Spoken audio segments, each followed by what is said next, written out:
ఫ్యూచర్లో సాఫ్ట్వేర్ అనేది ఇండస్ట్రీ కంటే కూడా బిజినెస్లో అంటే రకరకాల ఇండస్ట్రీ సెగ్మెంట్స్, రకరకాల బిజినెస్ సెగ్మెంట్స్లో ఒక ప్లాట్ఫామ్గా, ఒక టూల్గా ఉండొచ్చు. So software industry, software jobs అనేవి చాలా ఇంపార్టెంట్. బట్ ఫ్యూచర్లో సాఫ్ట్వేర్ అనేది ఒక ఇండస్ట్రీ కంటే కూడా చాలా బిగ్గర్ ఇండస్ట్రీస్లో ఒక టూల్ ఆర్ ఒక ప్లాట్ఫామ్ లాగా అవ్వచ్చు. ఈ వీడియోలో సాఫ్ట్వేర్తో పోల్చుకుంటే ఫాస్ట్గా గ్రో అవుతున్నటువంటి 5 ఫ్యూచర్ ఇండస్ట్రీస్ గురించి, అందులో సక్సెస్ఫుల్ అయిన కొన్ని కంపెనీస్ అండ్ ప్రొడక్ట్స్ గురించి డిస్కస్ చేద్దాం. ఒకటి artificial intelligence and deep tech. ఇందులో artificial intelligence, GenAI, robotics, autonomous systems, quantum computing. So ఇవన్నీ సాఫ్ట్వేర్ కిందకే వస్తాయి, అంటే టెక్నాలజీలో అప్గ్రేడేషన్ అనేది. బట్ డీప్ టెక్ అనేది గ్రో అవుతుంది. సో ఈ డీప్ టెక్ లో ఆల్రెడీ మనం చూస్తే ఓపెన్ ఏఐ అనే కంపెనీ కానీ, ఎన్విడియా కానీ, గూగుల్ డీప్ మైండ్ కానీ, మైక్రోసాఫ్ట్ ఏఐ కానీ, సో ఈవెన్ సక్సెస్ఫుల్ పీపుల్ మనం చూస్తే so open AI, Sam Altman, Nvidia founder కానీ, వీళ్ళందరూ కూడా చాలా, అంటే ఓ రకంగా చెప్పాలంటే ప్రస్తుతానికి ఇది వరల్డ్ లో one of the leading deep tech లో అని చెప్పొచ్చు వీళ్ళని. ఈవెన్ ప్రొడక్ట్స్ చూస్తే కూడా చాట్ జీపీటీ కానీ, ఎన్విడియా ఏఐ చిప్స్ కానీ, అంటే జీపీయూస్, జెమినీ, క్లౌడ్ ఇలాంటి ప్రొడక్ట్స్ అనేవి కూడా చాలా సక్సెస్ అయినాయి. సో ఈ ఇండస్ట్రీ, ఈ డీప్ టెక్ ఇండస్ట్రీ అనేది ఖచ్చితంగా వచ్చే 10 years లో చాలా గ్రోత్ చూడబోతుంది. ఇక్కడ ప్రధానమైన డిఫరెన్స్ ఏంటంటే, ఇంతకు ముందు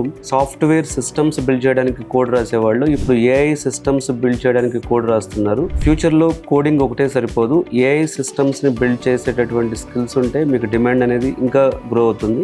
సెకండ్ సెగ్మెంట్, అంటే ఈ డీప్ టెక్ అనేది ఫస్ట్ సెగ్మెంట్ అనుకుంటే, సెకండ్ సెగ్మెంట్ వచ్చేటప్పటికి health care and biotechnology. So health tech కానీ, బయోటెక్ కానీ, medical AI, drug discovery. So ఇది ఈ సెగ్మెంట్స్ లో చాలా ఫ్యూచర్ ఉండేటటువంటి అవకాశం ఉంది. ఆల్రెడీ మనం సక్సెస్ఫుల్ కంపెనీస్ చూసుకుంటే బయోకాన్ కానీ, నారాయణ హెల్త్, ఫైజర్, మోడర్నా, ఇలా చాలా కంపెనీస్ ఉన్నాయి. ఈవెన్ సక్సెస్ఫుల్ ప్రొడక్ట్స్ కూడా చూసుకుంటే మనం ఏఐ డయాగ్నోసిస్ టూల్స్ కానీ, రోబోటిక్ సర్జరీ సిస్టమ్స్ కానీ ఇలాంటివి వచ్చేటటువంటి ఛాన్స్ ఉంది. సో జనరల్గా ఏంటంటే సాఫ్ట్వేర్ కి మార్కెట్ అప్ అండ్ డౌన్ అవ్వచ్చు, కానీ హెల్త్ ఇండస్ట్రీ ఎప్పటికీ ఉంటుంది. సో యాప్స్ ఉన్నా లేకపోయినా so hospitals and health industry అనేది గ్రో అవుతుంది. కాబట్టి ఇందులో కూడా టెక్నాలజీ అప్లై చేయగలిగితే కొన్ని ఎక్కువ, అంటే చాలా ఇన్నోవేటివ్గా గ్రో అవడానికి ఛాన్స్ ఉంటుంది. థర్డ్ ఇండస్ట్రీ వచ్చేటప్పటికి green energy and climate tech. ఇందులో సో ఈవీస్ కానీ, అంటే ఎలక్ట్రికల్ వెహికల్స్ కానీ, సోలార్ కానీ, బ్యాటరీ టెక్ కానీ, క్లైమేట్ సొల్యూషన్స్ కానీ. సో మనం చూస్తే ఇప్పుడు టెస్లా, సో ఇలా గ్రీన్ ఎనర్జీకి వచ్చిన సొల్యూషన్. అట్లాగే మనకు అదానీ గ్రీన్ కానీ, EV and clean energy investor companies ఉన్నాయి. So like Ratan Tata EV and clean energy investor company.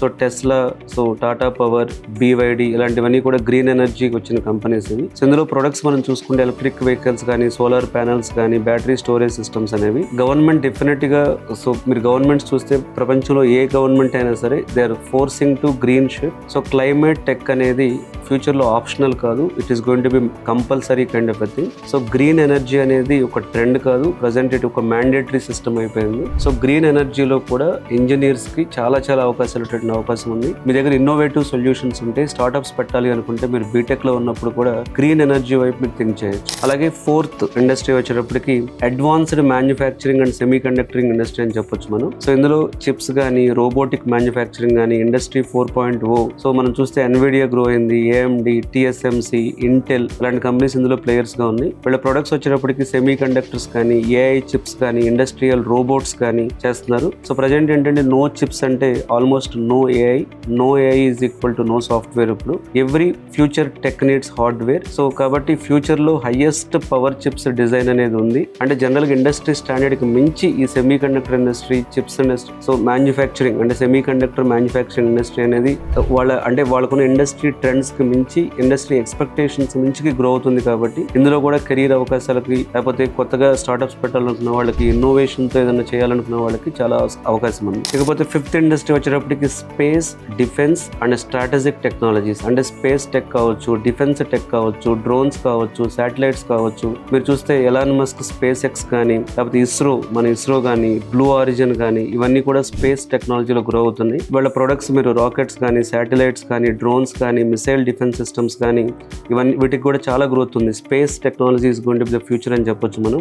So definite గా ఈ సెక్టార్స్ కి నేషన్ సపోర్ట్ ఉంటుంది, గవర్నమెంట్ సపోర్ట్ ఉంటుంది. ఇది long term, high security, high value career options create చేస్తుంది. Defence and space jobs అనేవి recession proof jobs అని అని చెప్పొచ్చు మనం. సో ఈ 5 industries artificial intelligence and deep tech కావచ్చు, లేదా హెల్త్ కేర్ అండ్ బయోటెక్నాలజీ కావచ్చు, లేదా green energy and climate tech కావచ్చు, లేదా advanced manufacturing and semi conductor technology కావచ్చు, లేదా స్పేస్ డిఫెన్స్ టెక్నాలజీ కావచ్చు. ఈ 5 ఇండస్ట్రీస్లో కెరీర్ పాయింట్ ఆఫ్ వ్యూలో అంటే జాబ్ పాయింట్ ఆఫ్ వ్యూలో కానీ, లేకపోతే ప్యాకేజ్ పాయింట్ ఆఫ్ వ్యూలో కానీ, లేదా రెసిషన్ ఎఫెక్ట్ లేకుండా ఉండటం కానీ, మెయిన్ మీరు ఇన్నోవేషన్ ఉంటే కొత్త ఐడియాస్ వచ్చి ఎంటర్ప్రెన్యూర్స్ ఎదగాలి అనుకున్నప్పుడు కానీ ఈ 5 ఇండస్ట్రీలో గ్రోత్ అనేది ఎప్పటికీ ఉంటుంది. సో మీలో ఎవరైనా ఇలాంటి ఇండస్ట్రీస్లో అప్కమింగ్ గ్రో అయ్యే ఇండస్ట్రీస్లోకి ఎంటర్ అవ్వాలి అనుకుంటున్నప్పుడు, సో ఏదైనా కన్ఫ్యూజన్ ఉంటే ఈ వీడియోలో వచ్చిన నెంబర్కి కాల్ చేసి కెరీర్ గైడెన్స్ తీసుకోవచ్చు. Thank you.